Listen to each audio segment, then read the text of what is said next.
Hello from Capri! Woo! The sun was starting to rise. We boarded the ferry from Naples and glided across the waters, shimmering like jewels. As we stepped off the ferry at Marina Grande, the harbour was already coming alive. Suitcases rolling over stone, ferries pulling in, vendors setting up shop. The air smelled of sea salt, espresso, and lemons. And above us, Capri town sat high on the cliffs, white buildings tucked into the hillside, waiting to be reached. Hey friends, we're Melvin and Melissa, two doctors based in the UK with a passion for wellness, culture, and adventure. In this video, we'll go on an adventure, from wandering through gorgeous gardens to swimming amongst towering cliffs, from sharing limoncello on a boat to tasting delicious mozzarella by the water. We'll share the top 5 things to do in Capri without a car, how to get there, how to get around, quick tips, and answer the question, is it worth the hype? Number 1. Take the funicular to the Gardens of Augustus. From the main port of Marina Grande, take the funicular up to Positano in Capri town. You can buy a paper ticket at the marina which costs €2.40 one way, or just tap your card, which costs €2.90 but is much more convenient. The ride only takes a few minutes, and as you rise above the sea, boats become smaller, the cliffs open wider, and you understand why Capri has captured people's imagination for centuries. So that right there is the funicular track up, and then look at how beautiful the view is from up here. Wow.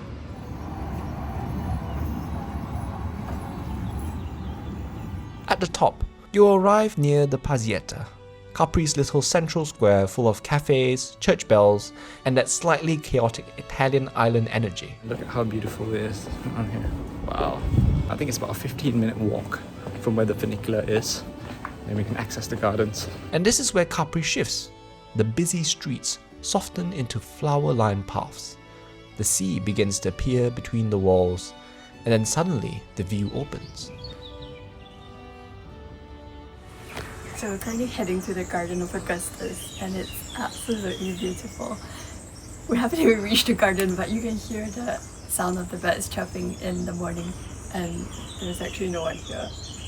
It was really crowded at the port, but then once you come up to the city centre and you go past the place where the funicular stops, it's pretty peaceful. So right behind us is Via Camerelle. There's a zigzag path down here. You can walk down to the bay, and it's very quiet here, as you can see. I just love the water. So excited to jump in. We are going on a boat tour later, so we're very excited.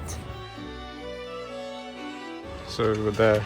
We went to the zigzag point there, but we didn't go like woo and go there. This is the Gardini Augustus garden.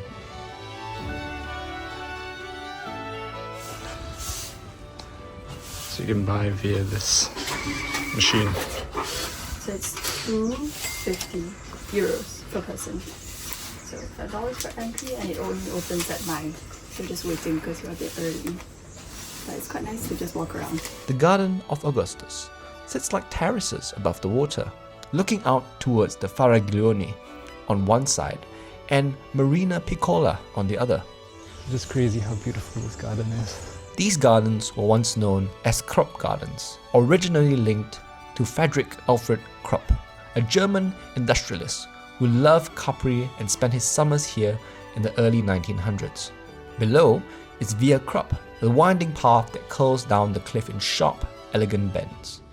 It was also created around this time, designed to connect this upper part of Capri with Marina Piccola, where Krupp's yacht would anchor.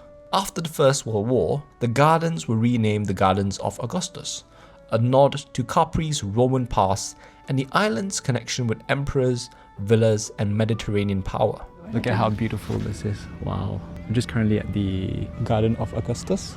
Yeah. And over there, over that side, there's a beautiful garden, and over here is just the most beautiful views. You can't really access this point here unless you pay the entrance fee to the garden.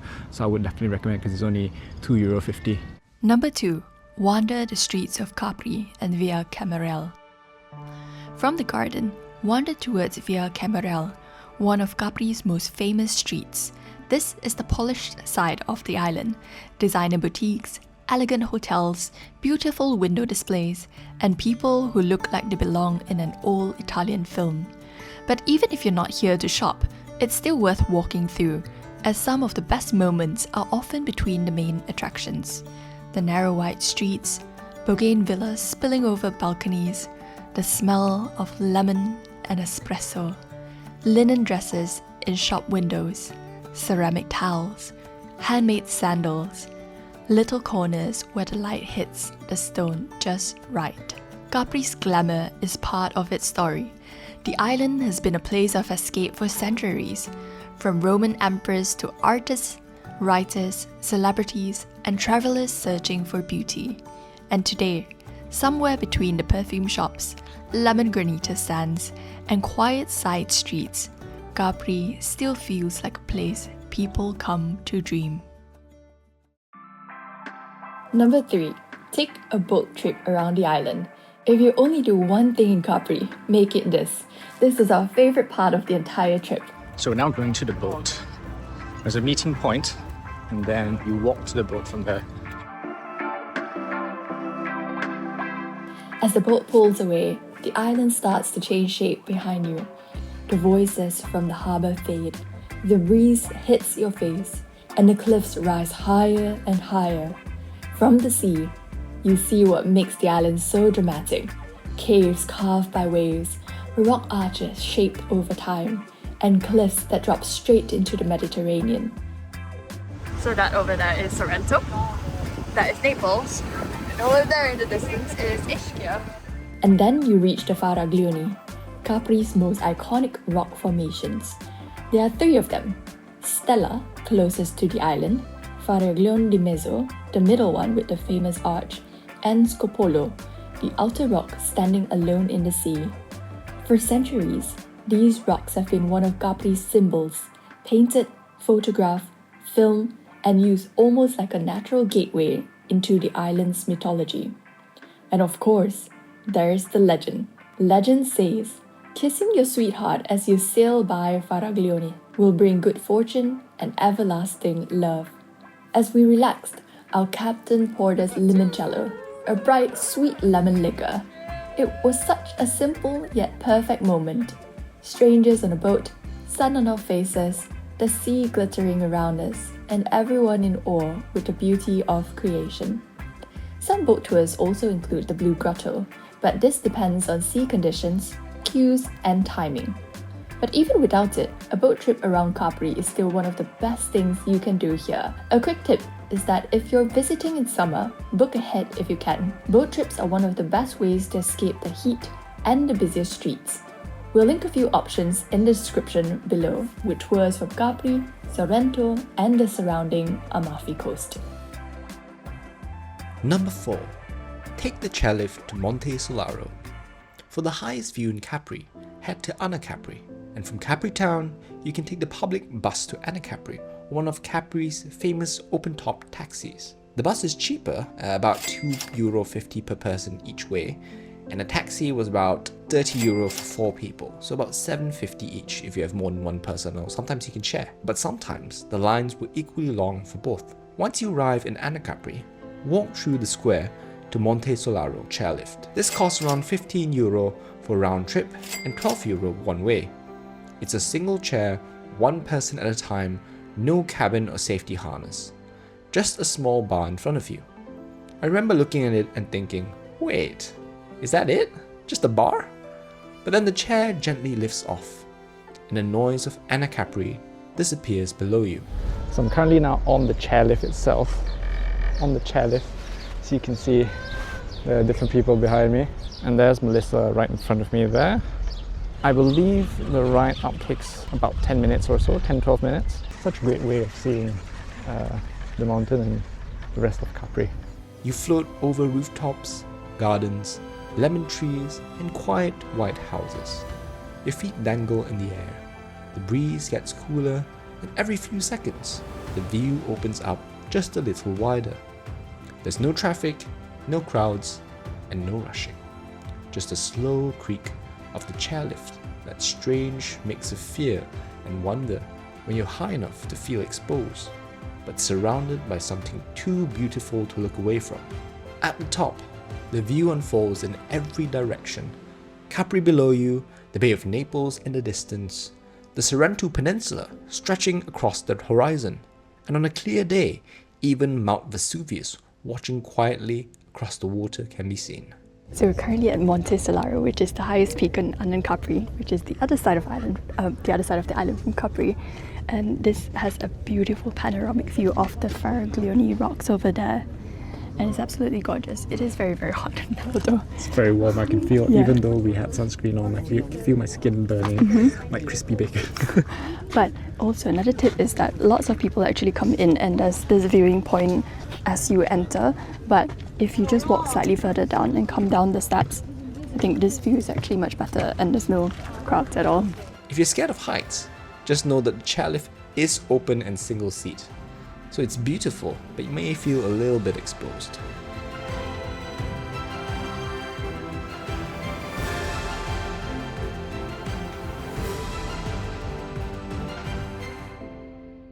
Number 5.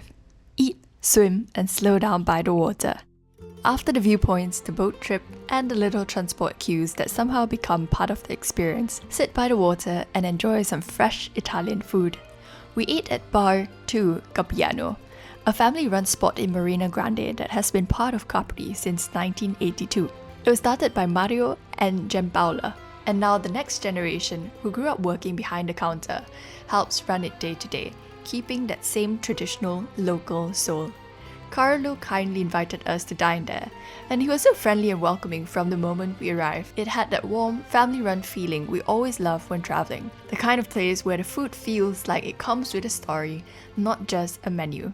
We had some homemade pasta, and of course, we had to try a Caprese salad, named after Capri itself. Tomatoes, mozzarella, basil, olive oil, red, white, and green, like the Italian flag. It's such a simple dish, but absolutely delicious, especially when you're eating it by the sea, with warm air on your skin and watching boats move slowly across the bay. You could also head down to the water. You could keep it simple at the free beach near Marina Grande, close to where the ferries arrive, or go to Marina Piccola, which feels a little more tucked away, with beautiful views and calmer corners if you time it right. There are also paid beach clubs if you want sunbeds, towels, and a more comfortable setup. A quick tip, if you're visiting in summer, bring swimwear, a towel, and water shoes if you have them. Capri's beaches are often pebbly or rocky, so they're beautiful, but not always barefoot friendly. So when's the best time to visit Capri? Capri is best visited from spring to autumn time. It's quite beautiful, it's softer, there's more flowers, the temperatures are a little bit softer, and the streets are a little bit quieter as well. But The temperatures are milder. yes, the temperatures are milder, but the sea can still feel quite chilly because it's still towards, summer hasn't started yet. And then autumn, on the other hand, also there are fewer crowds during that time. The sea might still be quite warm from the summer time, but summertime is great for weather because from about June to August, that's the best time to visit in terms of weather because the days are long, it's nice and sunny, but the problem is everybody wants to visit at that time. So because of that, you will be sharing the island with everybody else. I mean, I guess it is more crowded, but we personally think it is worth it because the water is absolutely like gorgeous. Beautiful. And it's like the perfect temperature if you do want to swim. Yeah, we both did some swimming while we were there. Even in the summer, it's also a little bit on the cooler side. Yeah, it's very crisp and refreshing. And the color, beautiful. How to get to Capri? There is no airport on Capri itself, so most people come by either ferry or by day tour. So in terms of ferries, there are loads of different ferry options that you can take from either Naples, Sorrento, or even different parts of the Amalfi Coast. So places like Positano and Amalfi town itself. We actually took the first ferry from Naples because we flew from Manchester to Naples right after my night shift. We're currently on the Ali bus that goes from the airport to the city centre of Naples or the port, and the last bus is at midnight because our flight was delayed. We literally ran from the airport and we just made it. So the bus ride is actually €5, and if we missed this bus then It would have been a £50 taxi ride. €50. €50 taxi ride. It was quite fun.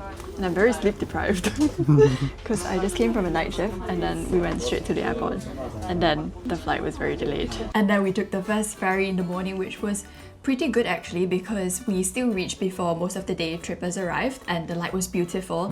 It's fairly convenient as well. Unlike the Greek islands, the prices of the ferries don't actually go up near the dates that you want to travel. So even if you book it in advance versus booking it on the same day itself, it's actually the same price, and it's about, I would say about 12 to 20 euros per way from Naples to Capri. Although some ferries are a little bit more expensive than others, the reason being is that a bit there are faster. there are different ferry companies that Yeah. provide the service. So they're all independent companies, and although you can search all of them on like Ferry Hopper or something, if you want to buy tickets, you can actually go to the individual websites to buy the tickets. It will come out in Italian as well as English translation for your tickets. So we recommend just looking at the times on Ferry Hopper, which is like the sky scanner for different ferry options in many of the European islands like in Greece and Italy. And then once you've selected which ferry you want to take, you can either book it on Ferry Hopper itself, but some people actually say that they're not as good with refunds and changes. So you could go directly to that individual ferry company to then book the tickets online. Or you can also buy the tickets on the day itself from the port, but then usually there's quite a long line, especially in peak summer season, and sometimes you just need more time, I suppose, like more leeway just in case. Yeah, so I think when we were there, when going from Naples, from Naples to Capri, there was a long line when we arrived. So it was a good thing that we pre-bought our tickets, because if you bought it there on the spot, maybe you'll be lining up for 20 minutes. And I think by the time some people bought the tickets, the ferry might have gone. Yeah, so if you have specific times for the ferries, especially if you want to go in the morning and come back, leave the island in the evening, then it's probably best to just book it in advance. And the popular times sometimes sell out. So if you know when you're going to go on the ferry, book it in advance, because it's not that expensive to book anyway. And the other thing is, on Capri, there is actually a board that shows the timings and the ports of when the ferry leaves. But just remember to check your time. So what happened was, our specific ferry was not there. We thought it was just delayed and it hasn't arrived yet.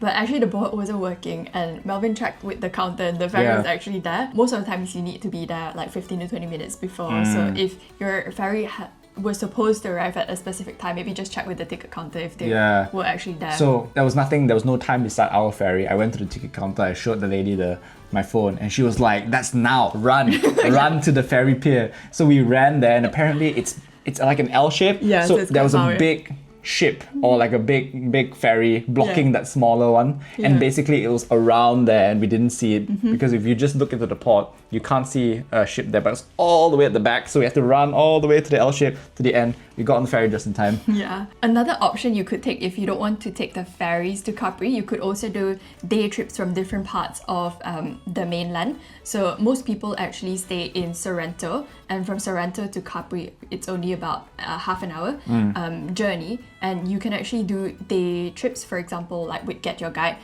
Usually the tour companies include the transportation to Capri with swim stops along the way, and then they usually give about 3 to 4 hours on the island, and you can go around and then come back, so that way you don't have to book ticket. We'll link some of the options down below, and they also depart from places like Positano and Amalfi, and you could also do private tours if you fancy that. So if you were like us and came straight from Naples to Capri, you might have some bags that you bring along to the island, and if you haven't booked accommodation there and want to store some bags, there are actually a few options for you. So number one, when you arrive at the marina, which is Marina Grande, there are actually some vans that are parked there. So they're vans that specifically are for baggage storage and also moving your baggage to whatever accommodation that you want to go to, because obviously the island has a lot of hills and it's quite steep, so some people might not want to lug their luggage up there. You can also store luggage for a nominal fee, and you can pick it up at the end of the day. So it's really, really convenient, and they don't discriminate on bag size. It can be however big the bag is. I think it was about 11 euros for 2 backpacks, and it was for the whole day from morning to evening, and it was really really convenient. But when we booked it online, and we'll link the company that we used in the description below. Super straightforward, just book it beforehand. But what we didn't know is that it was actually a van. So when we arrived, we were looking for a specific physical storage space. But it was actually right there, 2 big vans, and you just show them your barcode or your ticket, and then leave your bags there. Super convenient and right next to the port. And then you just come back at whatever allotted time to just take your bags. I guess the only thing is because the vans are right under, just open, at the harbour. If you do have things that might not last under the heat, then maybe just bring it along with you, or maybe find a different option. So the second option is actually physical stores. Similarly, you can actually book them in advance or actually book it when you're there on the island. Usually it's just slightly more expensive, but then these ones, because it's in a store, it's shaded, but it could be still quite hot. And also, I think if you arrive early, the vans are actually open earlier than the physical stores. Yeah. So I think the stores only open about 10. 9 or 10. 9 or 10 o'clock, but these ones open a little bit earlier, maybe 7:30. I think But before that, maybe like 7-ish. Yeah. Yeah, we'll put it in the description down below if you want to find out.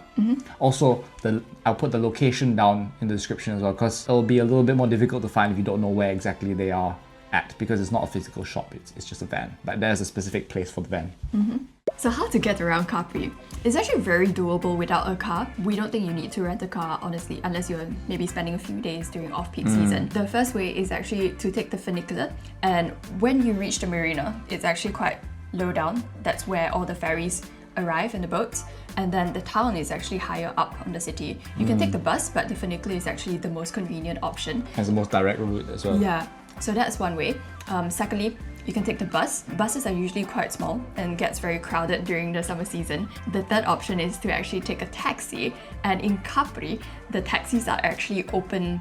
The roofs are Open actually roof, yeah. open roof, yeah. But when we were there, the lines were actually quite similar in terms of the length. Maybe the taxis were slightly shorter. It's a bit more expensive, but if you've got children or you just want a more comfortable ride, then that's an option.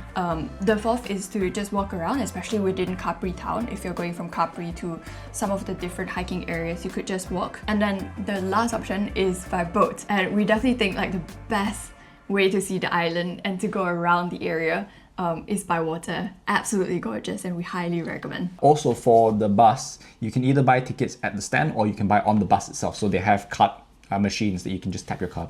So that's convenient. So what should you bring to Capri? Number one, small amount of cash. So euros. Most places accept credit card, but the smaller vendors sometimes prefer cash. And if you are using a credit card, you need to be aware of the conversion fees. Pick a card that converts at the MasterCard or Visa conversion rates. So for example, like a Wise card. So we will link the Wise card down below. It exchanges, when you pay, select euros, and then it will just convert from your local currency to the currency in euros at the current MasterCard exchange rate. Means you only just pay very minimally for the conversion, rather than 5 to 10% additionally on top of that. And then the second thing that we found quite helpful was definitely bring loads of sunscreen, especially if you're visiting the summer, and reapply it because the heat is actually quite strong during the summer season. Also bring some hats and sunglasses if you can. And then I think the third thing is an eSIM. So what we found actually quite surprisingly was, even though our UK SIM cards have Roaming.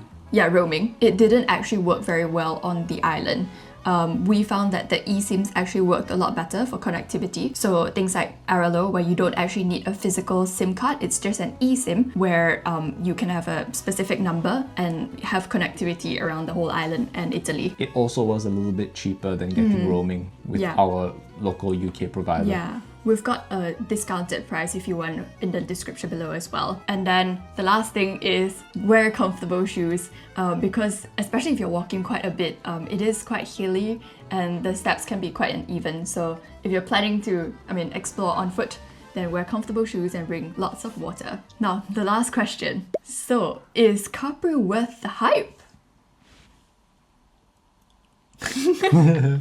Yeah, for us, yes. I think absolutely yes. It was really amazing. Yeah, I think lots of people think that it's a little bit overrated and it's known to be like a luxury island where celebrities go to, and it can be quite expensive and crowded. But honestly, we thought it was really worth it because even if you're not into luxury travel, we thought that the real beauty of Capri was not just in the designer shops and the beach clubs or expensive hotels, but actually the stunning limestone cliffs that just drop right into the Mediterranean Sea. 100%. That gorgeous the natural water. beauty. And just sharing it with strangers that become friends on the boat, just sharing some limoncello, and the people there were very friendly and very warm and welcoming. It can be crowded, it can be expensive, and you do need to plan your ferry times a little bit in advance for transport. But if you arrive early, get out, go into the water, and give yourself a bit of time to wander. We think Capri is definitely quite magical. 100%.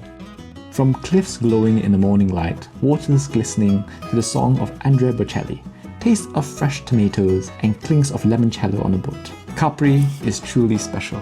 If you enjoyed this video, do like and subscribe as we explore more of southern Italy, and comment down below which Capri experience would you want to do the most. In the meantime, check out this video on the beautiful Santorini. See you in the next adventure. Bye.